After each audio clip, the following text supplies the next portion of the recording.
Welcome, everyone, to the PFF Fantasy Podcast. I'm your host, Jon Macri, fantasy analyst here at PFF, and I'm here to tell you that we made it. It's draft week, baby. The best time of the year. It's better than Christmas or whatever holidays you want to include combined, in my opinion. And here to help celebrate this joyous occasion with me, as always, the great Kate Magdziuk. Kate, happy draft week. Happy draft week indeed. We are officially here. We are officially going to have landing spots for all of these rookies. We can end the noise and put a stop to the endless conjecture. And then we have new conjecture to celebrate with, which is predicting like the outcomes of the careers once all these guys have landing spots. So it's going to be a fun time, but we figured before we head into the draft, what better time to talk about our pre-draft rookie rankings? Because this is our last chance to plant our flags on these guys. Yeah, that's kind of what I like about doing like pre-draft rookie rankings. Like I find that I'll cave less to like draft capital and landing spot obviously less than post draft, because it gives me a chance to kind of see where I was higher or lower on certain guys and where I was right and wrong and things like that. So I like the pre-draft rankings. I know they're not necessarily overly helpful for fantasy because not a lot of people are doing fantasy drafts prior to the NFL draft. There are some people that do, but it's a nice way to kind of see where we're right and wrong. So that's what we're going to do today. We're going to go over our pre-draft rookie rankings. It's mostly going to be running back and wide receiver because those are the most interesting for fantasy football. And since we're right around the corner here from the NFL draft, even though some of you are probably listening to this already once the draft has already happened, and that's okay because we're going to be shifting rankings around, I'm sure, post draft, like we said, and see how much draft capital and landing spot can change our mind on certain players. But again, I think it, like you said, it's a fun time to kind of call our shot before those consensus ranks start to cement themselves with draft capital and landing spots playing such a huge part as to why certain guys are drafted the way they are in rookie drafts. So we will get into that. And yeah, we got a decent bit to get into today. Wide receivers, running backs. For our thoughts on like a lot of the names that we maybe don't cover today, which is usually going to be a lot of the top names, you can definitely check out our positional preview episodes. We did that for quarterback, running back, wide receiver. And then even on the YouTube, we broke down a lot of the running backs, wide receivers, and quarterbacks into individual videos so that you can find them easier as well. Don't have to, watch a whole episode or anything like that to find the player you're looking for. So, yeah, we're making it as optimal for you as we can. So if you are watching on YouTube, please don't forget to like and subscribe. It's a massive help to us, and I'd be forever grateful. But before we start, I do just want to give a quick reminder. Before the NFL draft, this is going to be the last chance to use the PFF mock draft simulator for this draft before we start to see how things shake out. If you haven't done this already, there is no better time to do it right before the NFL draft. See where you're going to be right, wrong, how accurate you can be with your picks, and earn some awards as well. We added that feature to the mock draft simulator. You can get accomplishments for doing certain awards, making trades, how many mock drafts you do, all kinds of fun stuff like that. So use the promo code 30MDS right now on PFF.com to get 30% off annual subscriptions, which includes all of our NFL draft content and, of course, access to the best mock draft simulator in the league here at PFF. Check it out now. Have yourself some fun. Again, that is promo code 30MDS. All right, Kate, let's kick things off with our wide receiver rankings because that's what we found, our quarterback rankings, that they were pretty much the same. We learned that when we did that with our quarterback preview episode. Tight end, not that interesting. I'm higher on like a Jaheim Bell, but we kind of covered that last episode a little bit. So wide receiver and running back are going to be the most interesting positions for fantasy. And we'll focus on that today because we do have some discrepancies in our rankings. And I think it'll be fun to kind of see where we differ from consensus and from each other. So starting at the top, we just looking at our combined rankings here, no surprise at the top. It is wide receiver one. He's very much our wide receiver one. Marvin Harrison Jr. leads the group. Then right away we get into a little bit of dissension in our ranks. You have Odunze as wide receiver two. I have Neighbors as wide receiver two. They're both inside our top three, so it's not like a massive difference here. I think we've seen, kind of all variations now of those top three, and can't imagine there's too many that are going outside of that. But wide receiver four is really where we start to see a few more changes. Kate, you have Brian Thomas Jr. I have Troy Franklin. Brian Thomas Jr. is the consensus wide receiver four, so I'm definitely the outlier here. And we've talked about Thomas Franklin quite a bit in past episodes, but comes down to the overall prospect profile. We've talked about that. We're not going to get too deep into that because we've covered it so much on the show. So let's move down the rankings a little bit. Our consensus five is Lad McConkey. Our consensus six then becomes Troy Franklin because you have him at seven. But next up, wide receiver seven for us is Roman Wilson. So I have him at wide receiver eight. You have him as wide receiver nine. He is the consensus wide receiver 12, according to the mock draft consensus website that we use. So, Kate, what do you like about Michigan wide receiver Roman Wilson here? There's a lot to like about Michigan wide receiver Roman Wilson. And I mean, let's just kind of start at the top here. He's 22 years old, going to turn 23 in June, 4-year player out of Michigan. On the smaller side, just under 5'11", 185 pounds. Never had a monstrous like breakout season, never exceeded 800 receiving yards, but did account for 16 total touchdowns over the past 2 seasons. He's a smooth route runner. I think he is able to use that ability as a route runner to generate separation. I think he's got just really smooth hands, reliable, just 5 total drops over the past 3 seasons. He had 1 single drop last year. But what I love about him is despite the fact that he's not the tallest guy, despite the fact that he's not the biggest guy, he is a threat on every single level of the field. You want to use him in the short to intermediate game, great. But he's an even better deep threat than anybody's probably going to give him credit for. Not necessarily super dynamic after the catch, but I think this guy is a good athlete. I think he was pretty productive in terms of like what you could have asked for him coming out of this Michigan offense that was so run heavy. And I'm going to be honest, I think these traits are going to win out. He's an uber competitive dude. I think NFL teams are really going to like his overall demeanor as a prospect. I think he's got the athleticism and pretty much all of these traits that are going to translate really well to the next level, whether he projects more as a slot or, utilizing him on the outside. I think he can do a little bit of everything. I'm with you. He was somebody that I am kind of viewing as like going to be more successful in the NFL. Like, I just think he, like, for all the reasons you mentioned, like NFL teams are going to like him. And I think he's going to be a productive slot player in the NFL. Like, he's projected to go in the second round of this year's draft. He also like steadily improved every season that he was there in Michigan. 84.5 PFF receiving grade, a nice 2.68 yards per route run as well. Like you said, never had that 1,000 yard season, didn't face like elite target competition or anything like that, but he lived in that offense that was very much run first, right? And you could say he was a late breakout, so there's reason to be skeptical of him there, and we'll talk about that in a little bit with some of these other guys. But I like the numbers a bit better with him, compared to some of the other players in this class. And then when you consider the context of the offense that he comes from, as well as watching the tape, like you said, good separator. He's got 4.3 speed.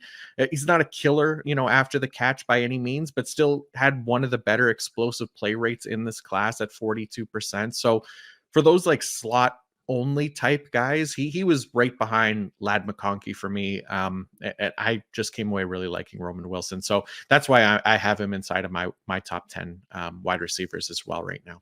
Yeah, I think he's kind of this perfect mesh of like, again, this is kind of a tough draft to come out, right? In terms of athleticism, it's really hard to compete with some of the athleticism of other top wide receiver prospects because this is a class full of athletes. So the fact that he's a little bit smaller and he's, still a good athlete might not give him the edge over some of these other guys that have, the 6'3" frame that like maybe a Keon Coleman does. But what he does offer with that athleticism, I think, is just a very well-rounded skill set that's going to translate to the NFL.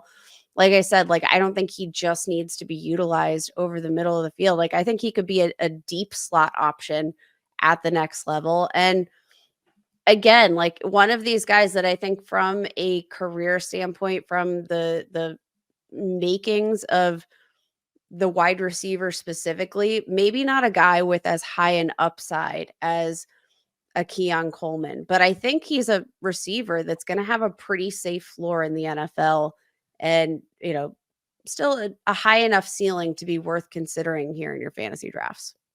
Definitely. Yeah, I'm with you.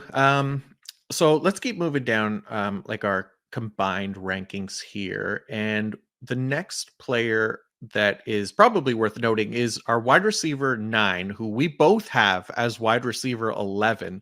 And that is Adonai Mitchell out of Texas. So we have talked about him, a fair bit, but he is consensus wide receiver 5 in this class. So ranked pretty highly. We've talked a bit about the red flags and things like that, but we could probably kind of expand on that just a little bit, since that's kind of what we're doing today, and we are so different from consensus here. And people, they're going to go to bat for him because of the potential, and he is young, but I think there's maybe more stock being put into that with him than there should be, or at least more that needs to be kind of factored in with some of these guys, to the point where that crazy high draft capital, I think, just needs to come down a little bit when you bake in like potential hit and miss rates for these below average producers in college, regardless of age. So again, we talked about it last week, but the Adonai Mitchell profile, he just doesn't profile as like a first round wide receiver when you dive into his numbers. Like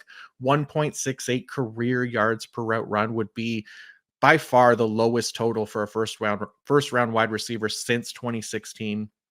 And that's 13th percentile among all wide receiver prospects since 2019, regardless of the round. Then, you consider his breakout age, 20.9. It's not amazing by any means. And it was his third season in college and transferred to get there. Still didn't crack 1,000 yards or even 2.00 yards per route run in that season. So that 1.72 yards per route run in 2023 that he put up is third percentile among all college wide receiver prospects for their best season since 2019. So yeah, I mean, we could go over the red flags as much as you want. Like we both have him as wide receiver 11 here. So I'll let you kind of touch on Donnie Mitchell as well here. Well, I mean, I think what you're going to be enamored with is the combination of elite size and athleticism when you're looking at AD Mitchell and the potential upside. He's 6'2", 205 pounds, explosive as all get out, ran a 4.34 40-yard dash. His relative athletic score ranked 5th highest among all wide receivers dating back to 1987. Like, this guy's a freak. And yeah, he didn't break the NFL combine record, but running a 4.34 40-yard dash at 6'2", 205 pounds, like, it's absolutely insane. Now, the body control can be off the charts. He can make these catches that, you're going to love. He's got an above average wingspan. He's a better route runner than you might expect, given just the fact that he's like a bigger dude. Doesn't necessarily just win because of his speed, but I don't love the play strength. I don't necessarily see him being as physical. Like, you can be enamored with that size component and what you're going to get from him in that perspective, but he doesn't always play to his size. And that's been kind of like a bigger gripe for me. 0 yards after the catch ability. He's averaged just 3 yards after the catch per reception over the last 3 seasons.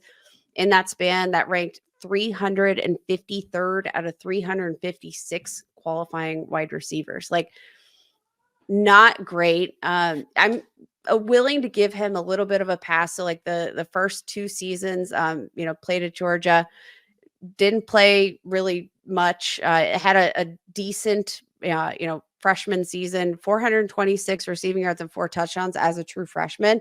You're going to respect that. But in year 2, had a ankle sprain that he missed most of the season. I think that's a write-off. So like, it is hard to evaluate his production profile. He did come in year 1, post 55 catches, 845 receiving yards, and 11 touchdowns with Texas.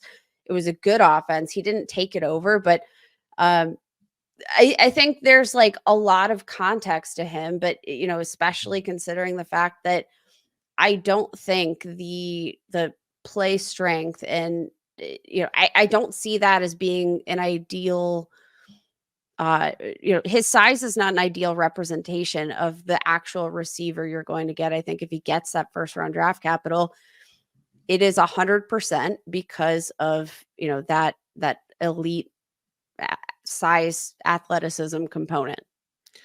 Yeah, I'm with you. He's a really tricky one, and absolutely there's more context to him as to why he is ranked higher for most people, right? But it's hard to still ignore kind of those red flags, even with the context, right? Like that he's Totally younger. disappeared at time. Like he had a couple of really fantastic games. He had 2 games this season with 140 receiving yards, Mhm. one against Kansas, one against Kansas State. Had 109 receiving yards in the conference championship game. Like, yeah, you're gonna get all excited about that, but he disappeared in Yeah. most games within that Texas offense this season. That inconsistency, I don't necessarily like. I want to see him beat out Xavier Worthy for more of these. Uh, for a bigger role. Like Mhm. I just can't get over that size, speed, athleticism component without a monstrous breakout. Yeah. Yeah, I think that's a fair way to look at it. And then, at the same time, like again, these guys, they're still developing prospects and not a finished product, stuff like that. But again, like red flags are a concern. Like he's fast, he's explosive, he can succeed as a deep threat, but we just haven't seen much else from him, which is where, the concerns come from me. And not I just don't think that he's going to provide that return on investment until much later in the NFL career, in his NFL career, if at all, Very right? fair. Like I don't expect immediate fantasy success for him, depending on landing spot and stuff like that. But it's not to say that he's dead, like, or that he's, 100% going to be a failure because he didn't do it in college. I don't think that's fair, but we just don't expect these guys to be perfect yet. But it's at least concerning considering like past success rates for the level of production that he's at, and it's just not great, right? Like you look at round 1 to 3 wide receivers with career yards per route run below 2. It's Terrace Marshall, Devin Duvernay, Tyquan Thornton, Chase Claypool, Michael Wilson, Van Jefferson, Jonathan Mingo, Josh Palmer, and then the 2 hits are DK Metcalf and Terry McLaurin. Metcalf was a second rounder, Terry McLaurin was a third rounder, right? So none of those guys were first round picks. That's where I kind of can come in with the concern in that maybe he's not worth the first round pick in the NFL draft, maybe isn't worth as high of a pick in rookie drafts, but he could still work out. It's just the cost that you're putting into that, I think, makes him high risk. That's the biggest kind of selling point. Would I want a guy like AD Mitchell on my team as a developmental prospect?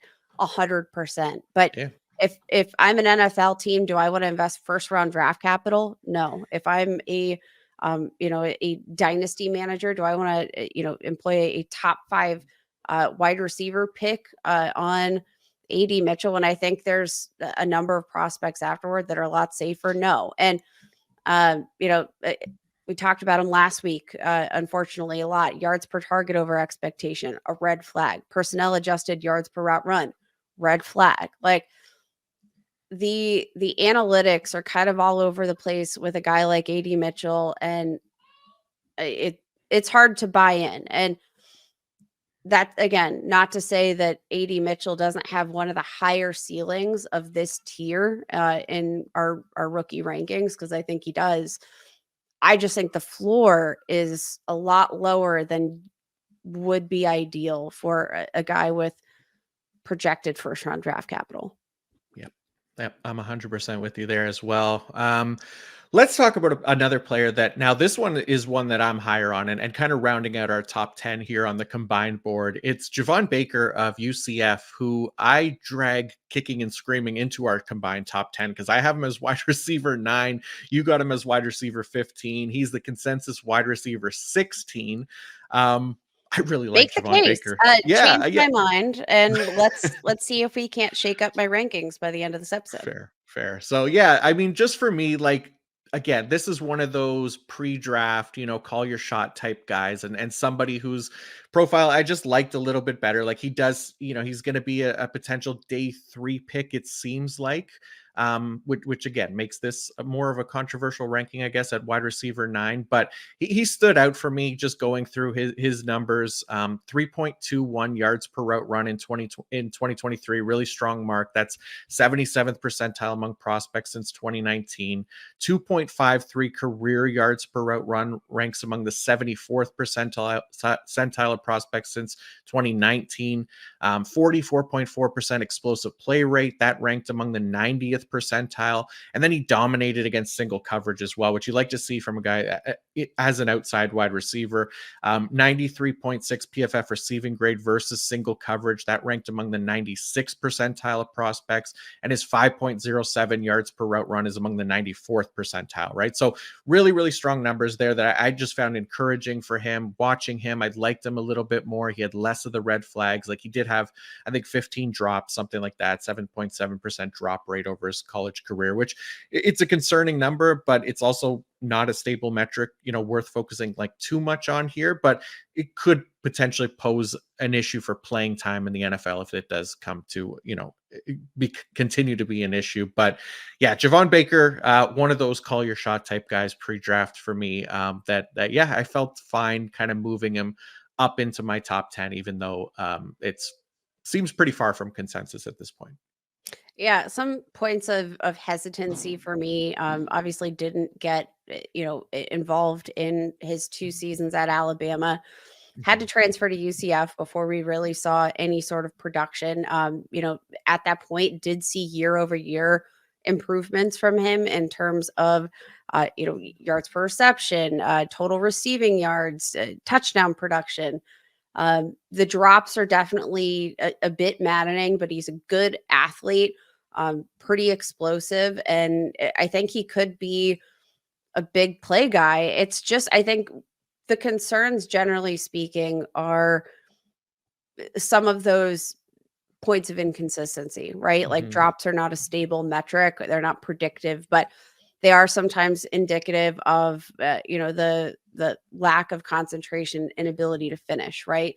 Um, I think generally speaking, like you're gonna like a lot of the highlight reels with Javon Baker, but some of the things he puts on tape in between those pretty plays can be frustrating to watch, because I mean, he's got a good build for the position. 6'1", 202 pounds.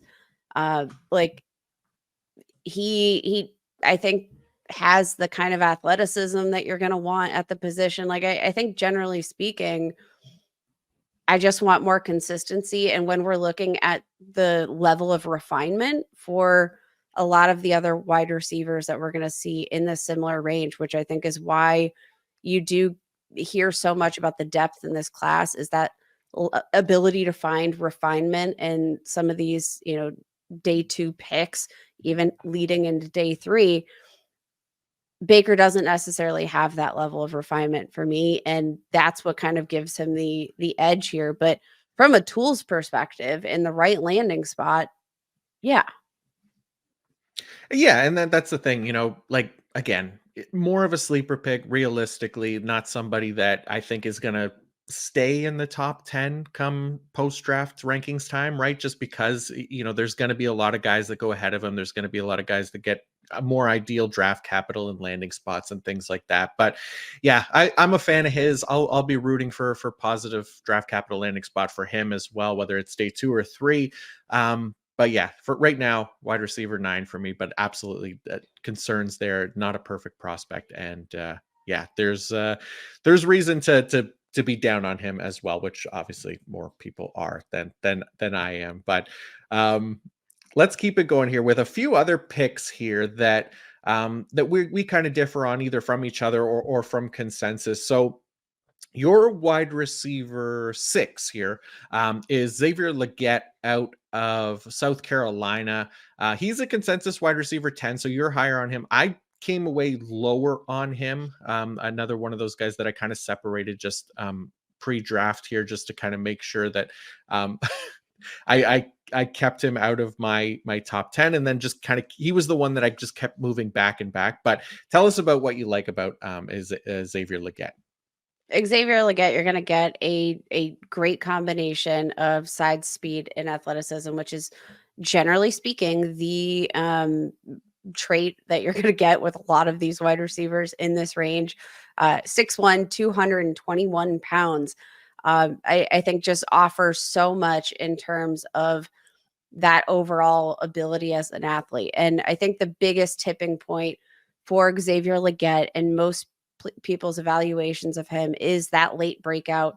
It took his 5th season before we really saw much of anything out of Xavier Legette prior to this past season, where he posted 1,255 receiving yards, 7 touchdowns, did not have a single season above 200 receiving yards. And I know the alarm bells are totally going off.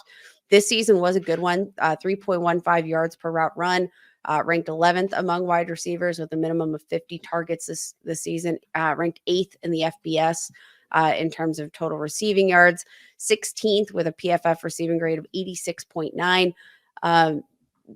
Generally speaking, like, you're not going to really have a ton of questions, I think, about the season that he put on tape in 2023, but you are going to be asking yourself, what took so long? And I think out of any wide receiver with a late breakout in this class, I think Xavier Legette just deserves probably the most context.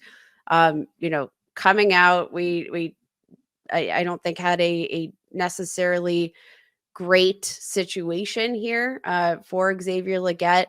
Ended up, playing. He played quarterback. Ended up committing here to South Carolina. Tragically lost both of his parents like right before it hit freshman. He enrolled in like 2019, I think, and unfortunately, both of his parents passed before they were able to see him go on. I can't imagine heading into my freshman season. So that's a huge hit. Then you had the pandemic. Again, that was the second season that he played, transitioning to the wide receiver position. That derailed things a bit. Generally speaking, I just say I love the athlete, his general demeanor and the reputation that he has. This is from Dane Brugler's The Beast draft guide. He is regarded as a true leader in that offense. Coaches say he became their best practice player. He never misses a practice. He's had a long uphill battle that I think, the things that he's overcome, I think give you a lot of context for maybe why you didn't see him hit the field day one and pop off the page with production. But this was the year that he put it all together. I think I take the practice note particularly seriously, because I think that, again, this is the season that kind of cultivated and all of those practices, that dedication and perseverance through the less than ideal circumstances, making that transition, personal tragedy. I just love Xavier Legette. I love his story. I love the tape he put out in 2023. I love the athleticism. He's the one guy that I'm kind of like looking at my don't draft a late breakout rule and want to throw it out the window, because I think is a good football player, and I think he's not necessarily hit his ceiling in terms of what he might be able to do with more nuance and more experience, especially at the next level. Yeah, that's I mean, excellent context to add to Xavier Legette. I didn't know that he lost both of his parents either. Like before his freshman season, obviously that would be a massive impact here. And now I feel worse for having him as wide receiver No, 18 or I wherever. don't and honestly, I don't think that's, like, a popular I'm sure Right, right, we'll be hammered over the head with it once he's drafted here, right. probably gonna be in day 2. It's, it's a story, and it's not something that I wanna focus on because obviously we're here to talk about the Sure. analytics, but it does, I think, provide context into the player journey. Hmm. I think it some of this draft stock, etc., they do come down to leadership qualities, perseverance, resilience, and I think Xavier Legette is a guy that embodies a lot of that. Plus, he has that, great size, speed, athleticism combination. Um, we can talk about like the player briefly because I probably didn't talk enough about just his overall skill set in general. Like, definitely not the most refined wide receiver you're gonna get in this class, but I think what you're gonna get is a lot of play strength, physicality, and, again, had some, like, contributions on special teams, which I think is another, underrated bit. A 100-yard kick return touchdown in 2022, like, not necessarily the be all end all, but I think he has the traits. I think he has the off the field traits that you're going to look for in a guy that you want to build in your locker room. Um, yeah, I'm just like all in on Xavier Legette, and if I can get him over a guy, like a Keon Coleman, who I think we should Hmm. probably talk about here next, I'm taking that all day. Yeah, no, I'm with you. Like that is it is nice to like be able to consider these intangibles as well because it absolutely does play a part, right? As much as we love the analytics here and everything like that, there's other things to consider other than just like pure data, right? So I'm with you. Like I definitely overcorrected it as far as pushing him down my board, right? It was just more of a way for me to push him, kind of out of the way into a territory where I wouldn't end up with any shares of him and was somebody that I was fine missing on, but now I kind of feel like I want to get at least one share of him so I could root for him a little bit just as a person, right? But like you said, like the production profile, it's not amazing. Like 1.75 career yards per route run. So another one of those guys below 18th percentile for his career. But that number in 2023 is definitely more encouraging. The 3.15 at 74th percentile among prospects since 2019. And then you could worry about the fifth year breakout stuff and like that and factor all of that in, especially considering some of the target competition that he had there in 2022, for example, like Jalen Brooks, who was a 7th round pick last year for the Cowboys, Josh Van, who was like an undrafted free agent last year. Both those guys were more productive than him in South Carolina. But again, you add that context and then you see what he did in 2023 and you start to feel a little bit more comfortable with him. So he's definitely another one of those guys that I can see moving up here post draft as well. Can we talk about Keon Coleman now? Because I really want to Definitely. talk about Keon Coleman. I'm itching to talk about Keon Coleman. So Tell FSU us wide about Keon receiver Coleman. Keon Coleman. I think it's worth noting the consensus wide receiver 9. I have him as wide receiver 12, Mhm. and I thought I was low. Right. John, he is your who is your wide receiver 19. Yeah. Let's talk about Keon Coleman, please. Yeah. I am begging Yeah. you. I've been waiting 33 minutes to get to the point where we Okay. were talking about Keon Coleman because I thought I was low. And then I Yeah. saw your Yeah. ranking and I was like, I need to hear this man speak and get the lowdown. Why is Keon Coleman so low in your rankings? Because he is one of these guys coming out of FSU that a lot of people are kind of Mhm. hyped on in terms of a potential athlete. He's 20 years old, 6'3, 213 pounds, a great athlete. What holds you back and what drops him this far in your rookie rankings?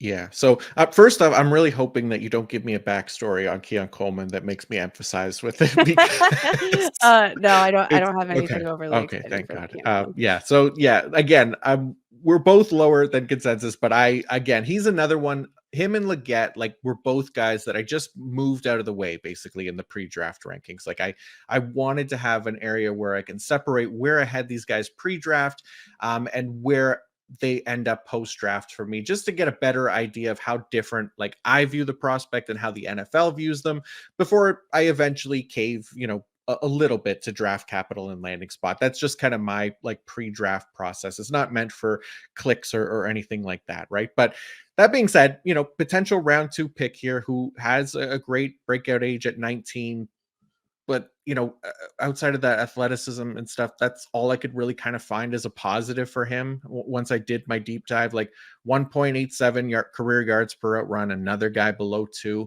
His best season in 2022 at Michigan State, mind you, 2.07 yards per out run. Not an amazing number by any means. Like that's 5th percentile among all prospects since 2019 as far as best single season yards per out run goes, and everything else is just kind of below average when comparing them to the like past prospect pools. 76.9 career receiving grade, 39th percentile, 21% adjusted separation rate, 33rd percentile, 0.23 targets per route run, 38th percentile, 2.74 career yards per route run versus single coverage, 35th percentile, first down touchdown rate per route run at 0.11, 37th percentile. And then he's another one of those guys that just performed really poorly in the yards per target over expected, personnel adjusted yards per route run, which we talked about last week. He ran that like a 4.61 40, I think it was, as well. So he's not like overly fast there. I don't know. I came away just hating the profile. And was one that, when I was moving other guys around and shifting them up, he was the one, him and Leggett were the guys that just kept moving down for me. And that I felt comfortable, putting other guys ahead. And these were the ones that I was just like, I'm fine missing on these guys right now, and we'll see how things shake out post draft. But yeah, wasn't a fan obviously of Keon Coleman. And again, one of these guys that, I mean, if you just watch the highlight reel, you are Mhm. going to be privy to some Yeah. absolute jaw-dropping catches when you are watching Keon Coleman. He is really young, so like that does add a little bit of context to the fact that like yeah, never had an 800 receiving yard season.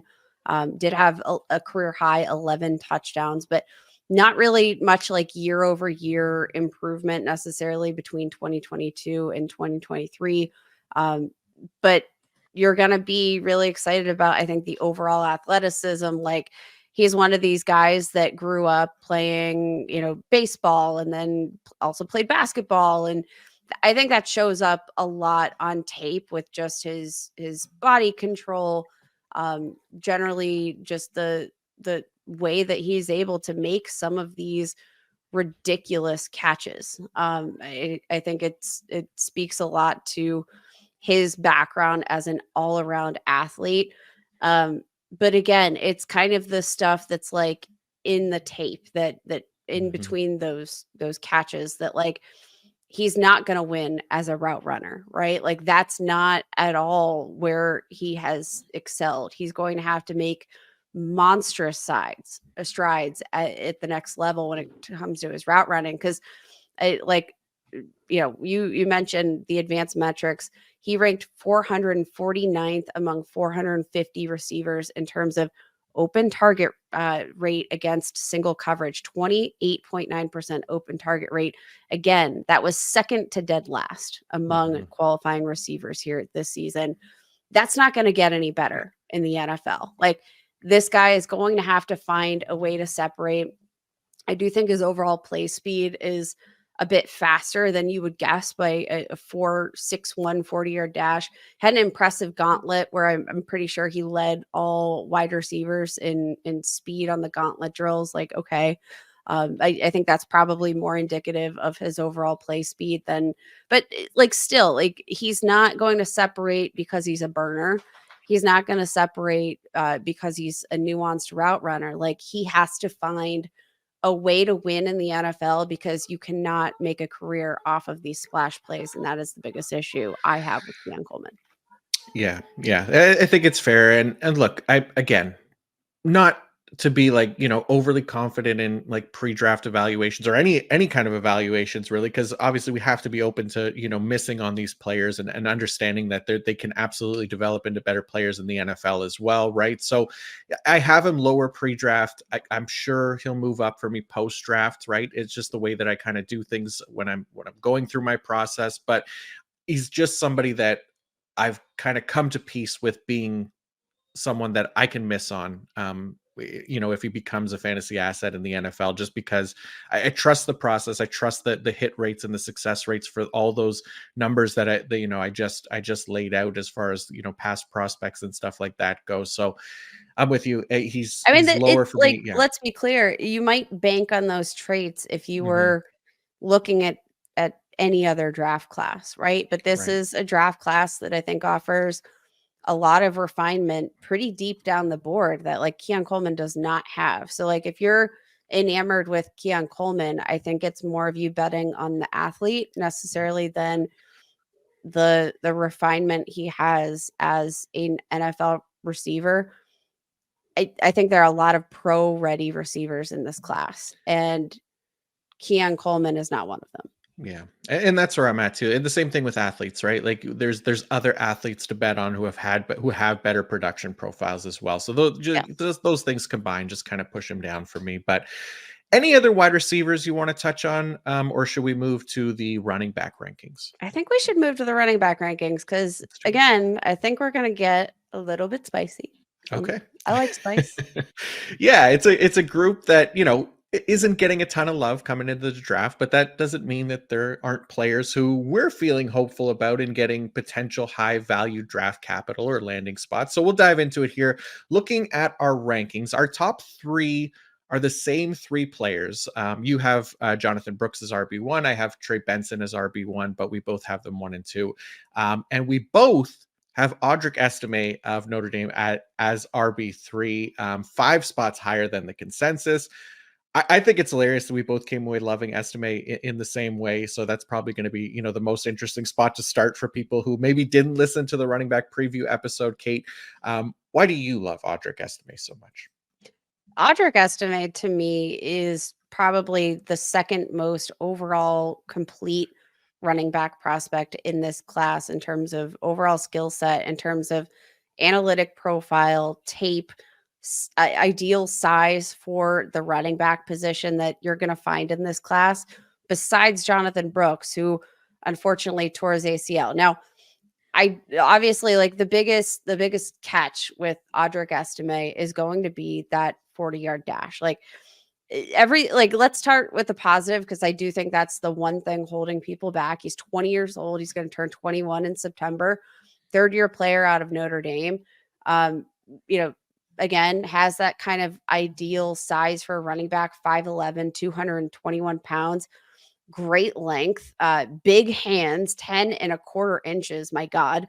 5% of his rush attempts went for either first down or touchdowns in 2023. That was the fifth highest among Power 5 running backs. Was so productive despite facing a ton of stacked boxes.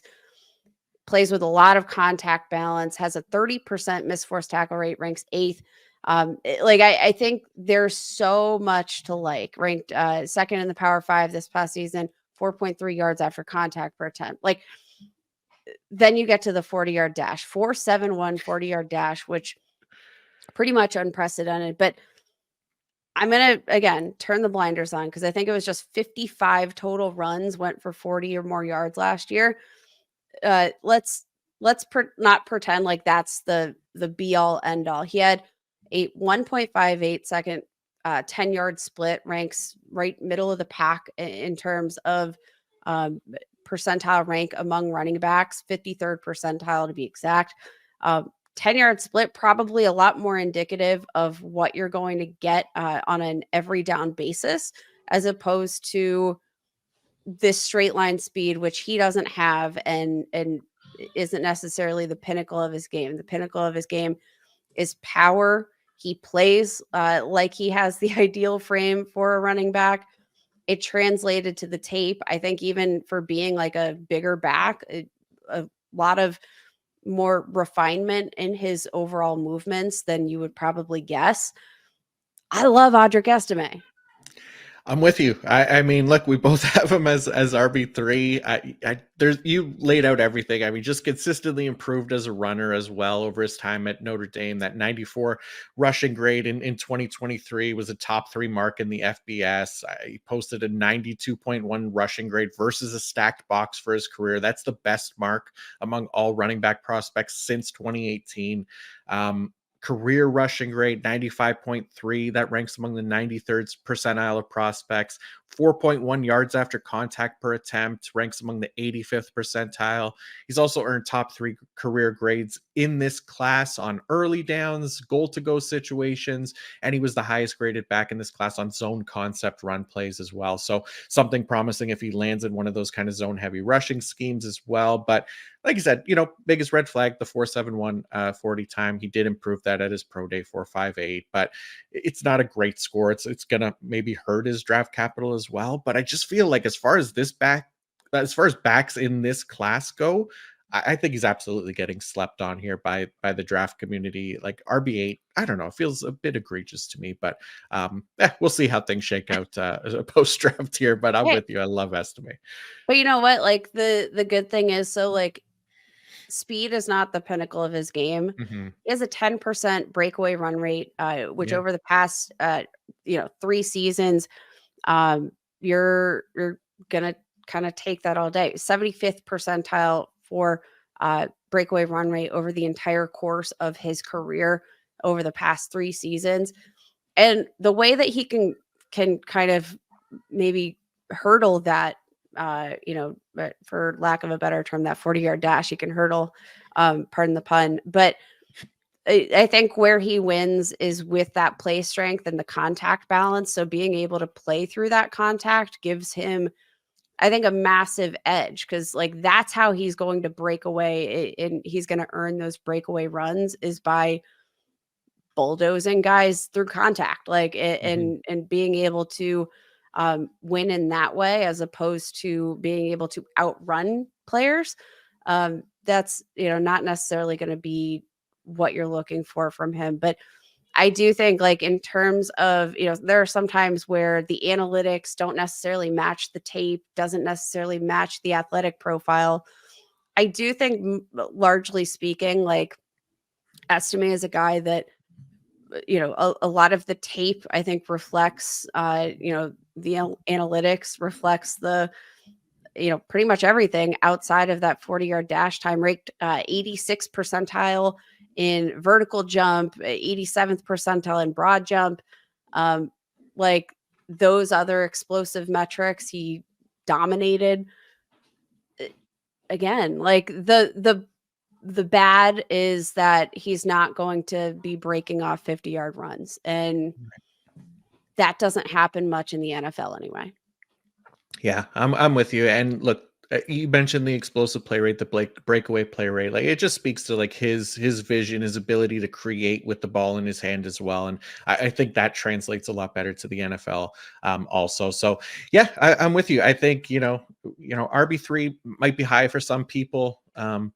But I think he's at least worthy of that top 5 consideration here in this class. We'll see what happens, obviously, post draft. But let's keep moving down the running back rankings list here. So obviously, with Estimate coming in at 3, that had to push somebody out of the consensus top 3. For us, it was Blake Corum. I have him as RB4. You have him as RB5. So he moved out there. Nothing crazy as far as where he's ranked compared to consensus. We're both higher on Bucky Irving out of Oregon. We have talked about him quite a bit here, but let's move to let's talk about your RB4 here, because Braylon Allen out of Wisconsin is somebody that I came in lower on initially at RB9. He's our combined RB7 here. He's consensus RB6, but I am willing to admit that I'm wrong on Braylon Allen after diving in a little bit more. So tell us a bit about Braylon Allen out of Wisconsin and why you have him inside of your top 5 rankings.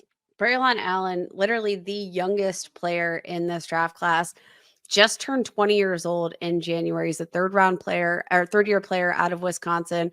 Was recruited at linebacker and initially committed to Wisconsin as a safety, and then transitioned to running back just out of sheer necessity at the position once he was at Wisconsin. But 3 years of sheer production in the Big Ten. And I think people are going to cool on him. He's got the ideal size, 6'1.25 inches, 235 pounds, 95th percentile in each of those metrics for the running back position.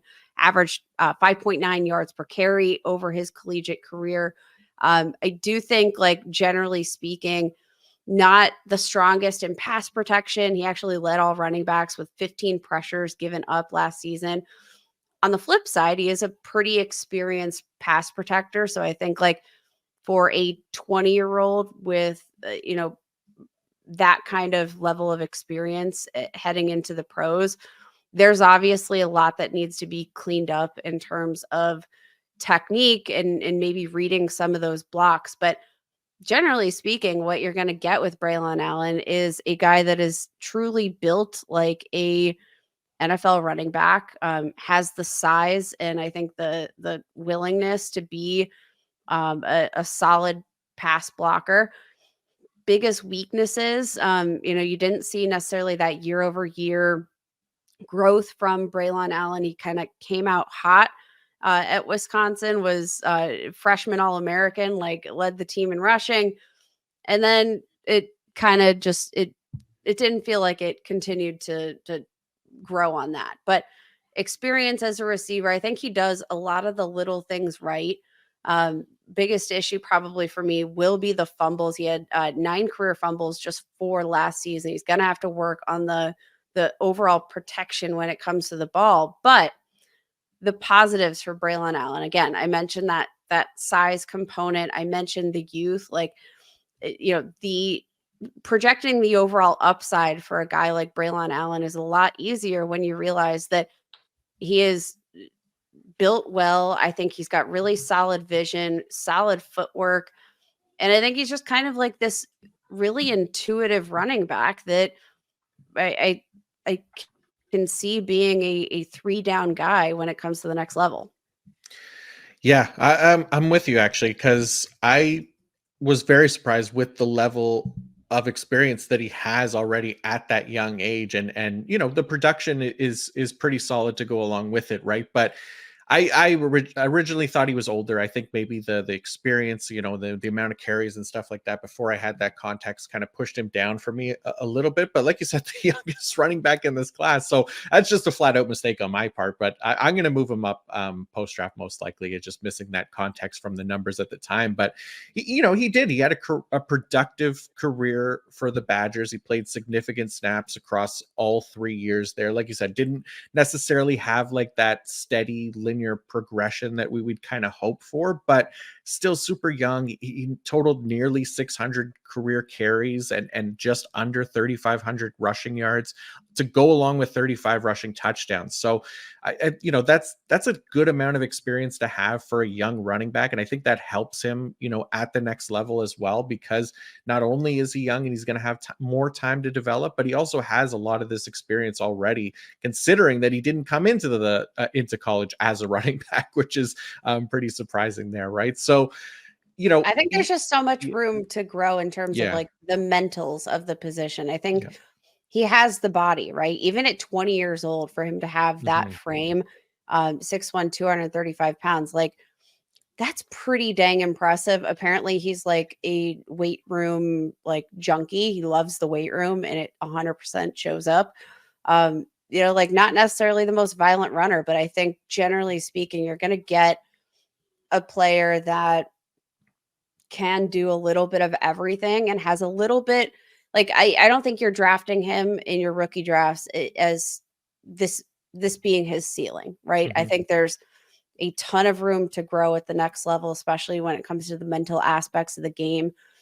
But with a really solid overall foundation, 3 years of production out of the Big Ten, like I said. And, you know, for a little bit more context, did have a suffered an ankle injury and last season, which probably affected him toward the overall stat line. Didn't crack 1,000 rushing yards, but he missed a game.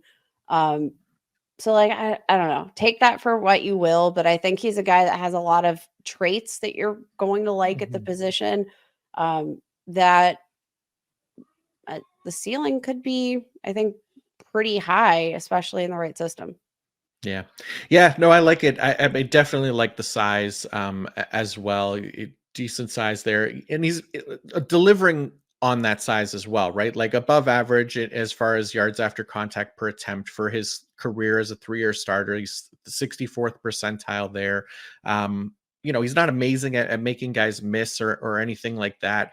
I think his missed tackles forced per attempt, it's about 52nd percentile, so around average, and just the sub 20th percentile explosive run rate, 12.9%. So there's reasons to keep him down, but then you add in the context that, again, like you said, there's still a lot of room for him to grow as a player at that young age, and potentially be someone that can have a much higher ceiling in the NFL. So yeah, there's definitely a lot more to like about him than where I have him at RB9.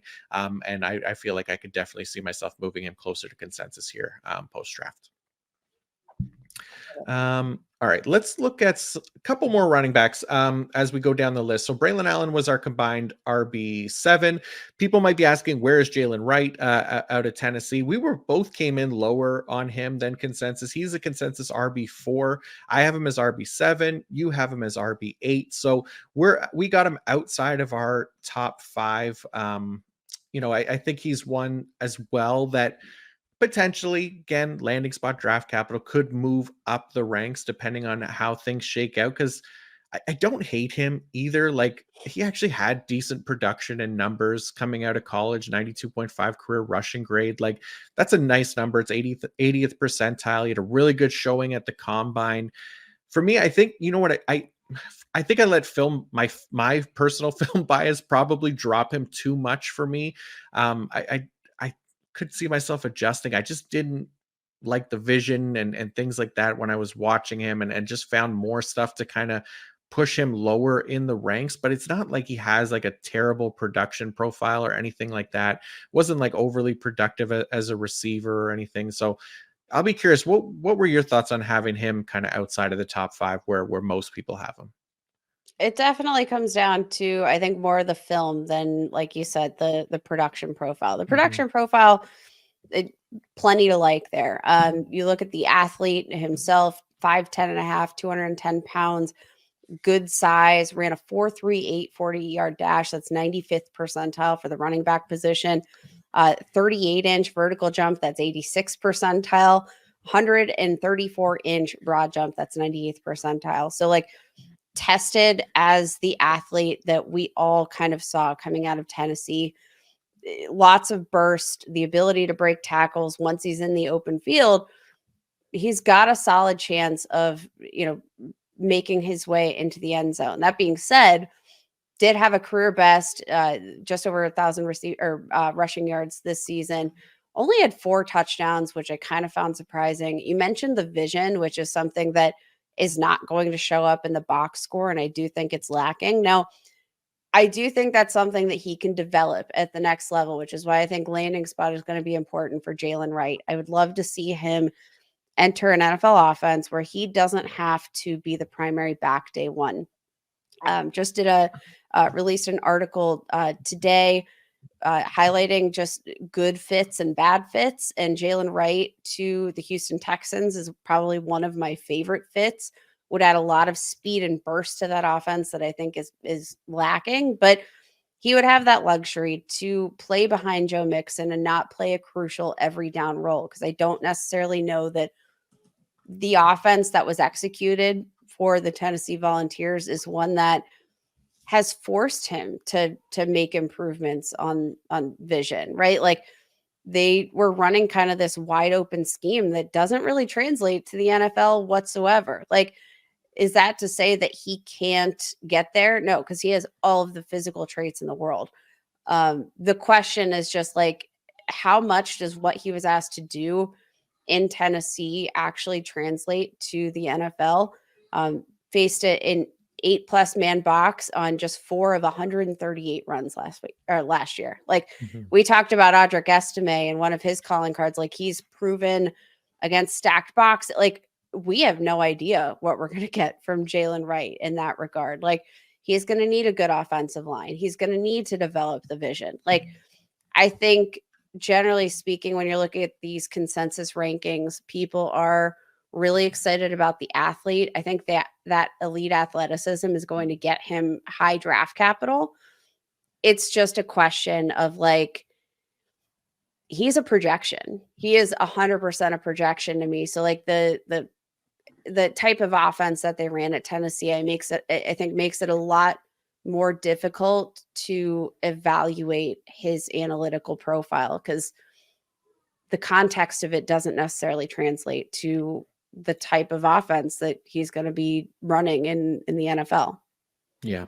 Yeah, absolutely. Coming from that air raid offense in Tennessee definitely makes a difference. And it does speak to like his opportunity to develop that vision a little bit more in college as well. Like you said, like, facing a stacked box just 65 times for his career, like that's not a high number for this class. But then you look at what he did on those plays, like he has the worst yards per carry against a stacked box in this class, 2.5, and at 23.1% stuffed run rate as well. So plays that are going at or behind the line of scrimmage.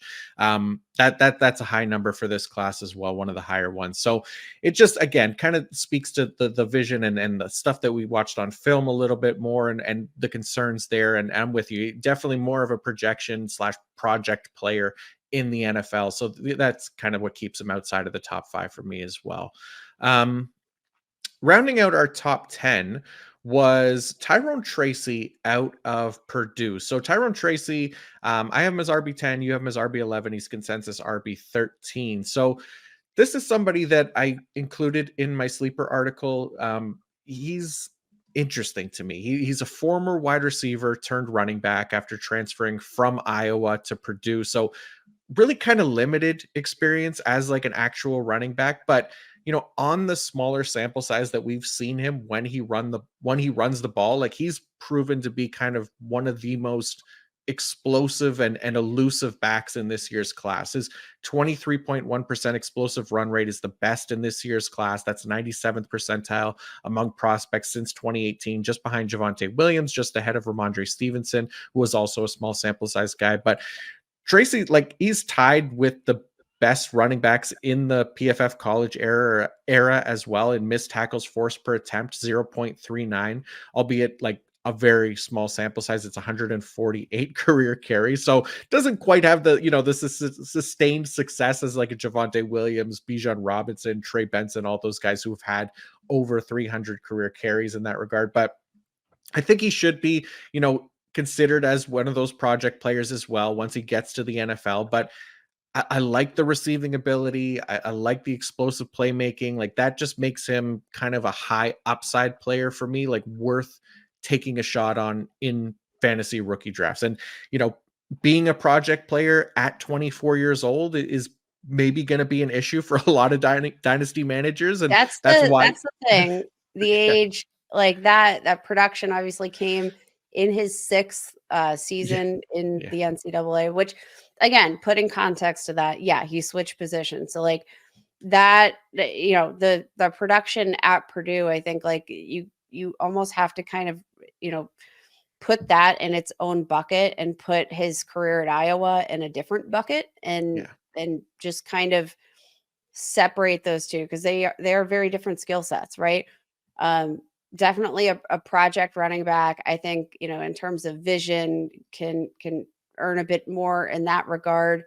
But I really like just overall the contact balance. I think his ability to create plays, and of course there is the plus that he is a converted wide receiver, which gives you a little bit of that edge. But Yeah. I think generally speaking, there's a lot of intrigue for a guy like Tyrone Tracy. Again, one of these guys that might require a little bit of projection, and isn't necessarily an ideal spot to be drafting a soon to be 25-year-old running back. But he's one of the more interesting dart throws that you're going to have in the back half of your rookie drafts. Yeah, that's exactly what it is, right? Like we're not projecting him to be like an RB1 or anything like that in the NFL, but just loving the high upside and the high value potential of him as a fantasy option if you can grab him in those later rounds of rookie drafts. And that's just kind of where I kind of became more enamored with him and that potential down the road. So well, again, we'll see how it shakes out, but that is kind of how our top 10 looks. Any other running backs for you that worth talking about? We shared our rankings and stuff. Is there anybody else that you want to kind of focus on here before we wrap up? I think we're pretty like on par with consensus a lot. Another old guy that I want to mention because we do have them back to back, Ray Davis. Yeah. We have him at RB9 versus consensus ranking at RB7. Again, similar to like a Tyrone Tracy, who I'm not going to be overly high on with the age and overall production there. Ray Davis is going to turn 25 here in this season and is one of those guys that, though he has, I think, very impressive tape, like you're not going to question him from a tape perspective. He's got an impressive production profile, but I do think the context of him being as old as he is, he's also got a fantastic story. So I'm going to be rooting for him pretty hard. But I think, like, generally speaking, he doesn't have as great, height as you would maybe like for the running back position. He's 5'8". He is 211 pounds. So he's got like a little bit more of a thick build to him, considering the lack of height there. But you're going to love the fact that he was productive in 3 different collegiate programs. But again, this is a guy that coming out, he is a 5-year producer. He's got a great build for the position. He's been productive, but not necessarily a guy that has like top end speed and is one of those players that, like, why does age matter? Well, it does matter sometimes when you're a 24-year-old. Like, you should be Mhm. beating up on these 18, 19, 20-year-old prospects. Cause I mean, I'm sorry, like at 24 years old, you are built different. And that's especially the case for some of these athletes. Like for a guy like Braylon Allen to come in with with the build of like a true grown man is super impressive because it does take sometimes these players a little bit of time to grow into the true weight that they're going to be playing at in the NFL and really establish the overall frame. So like Ray Davis, he had that frame, right? And so I do think like he was super productive, but my only question is like, you know, is it cuz you're an older man beating up on. And again, I hate myself for that because it is like the tape is so impressive and like everything. There's a lot to like about Ray Davis when you're looking at him and you can cover up the age. Mhm. It's just really hard for me to cover up the age with Ray Davis. Yeah, no, it's fair. And look, you've definitely forever ruined Ray Davis for me when you introduced him as Ray Davis. Ray Davis, and I a guy I'm going to be rooting for pretty hard at the next Sure. level, but and you know what? I could very much be totally eating my words with Ray Davis, and I hope I am. I Yeah, do. yeah. Look, there's definitely stuff to like about him, but he is another one that I do kind of find myself moving down the board a little bit, and somebody that Braylon Allen's going to be ahead of now for me for sure. And like you put in the context of him being an older prospect, but also working behind like some pretty bad offensive lines as well. Like he had one of the worst yards before contact in this class, and he was still able to produce pretty decent numbers here. So I thought that was a nice positive for him. There's not much explosiveness to his game.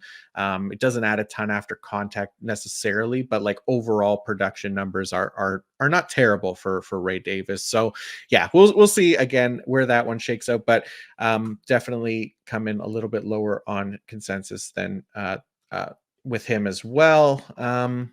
Other than that, though, the only other player that I thought I wanted to kind of talk about just quickly, just another one of those guys that I had as a sleeper here before we wrap up was Kamani Vidal out of Troy. So he is somebody that is set to become a late round pick in this year's NFL draft, but I think his profile is pretty impressive as well. Back-to-back seasons with rushing grades in the 90s. He performed well athletically during the pre-draft process. I think for him, I think there's a case as like a deep sleeper. He doesn't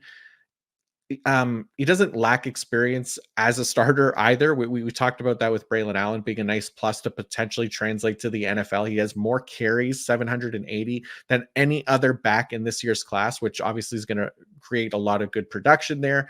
But, even with the heavy workload, I thought it was promising from him that he was able to earn high marks in terms of efficiency metrics, like PFF rushing grades, as well as missed tackles forced per attempt, things like that. So you look at him, 94.3 career rushing grade. That's 90th percentile since 2018, 85.5 rushing grade versus an 8-man or stacked box, which was 92nd percentile, 93.2 rushing grade in 2023. That's 94th percentile for best single season rushing grade. And then I mentioned the missed tackles forced per attempt, 0.29. That's 80th percentile. So I don't know. I came away kind of liking him as one of those like deeper sleepers, Kamani Vidal. So I have him as RB12. He's consensus RB14. So I'm a little bit higher on consensus there, but somebody that I wanted to bring up before we see where he ends up landing post draft here.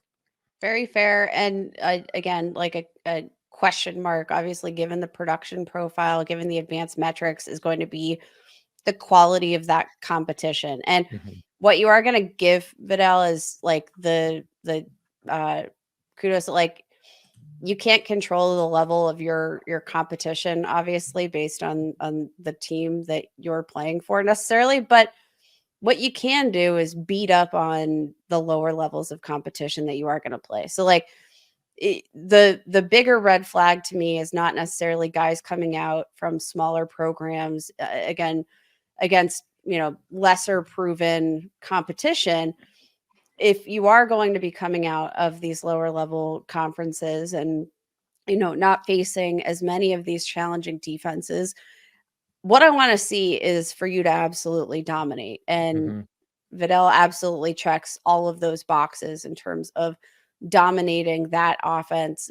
1,600 rushing yards, 14 touchdowns. You'll take that all day.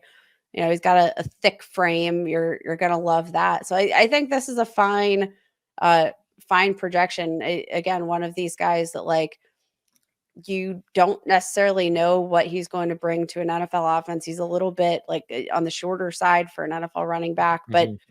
I think offers a lot in terms of the level of experience that could translate, especially in the right landing spot.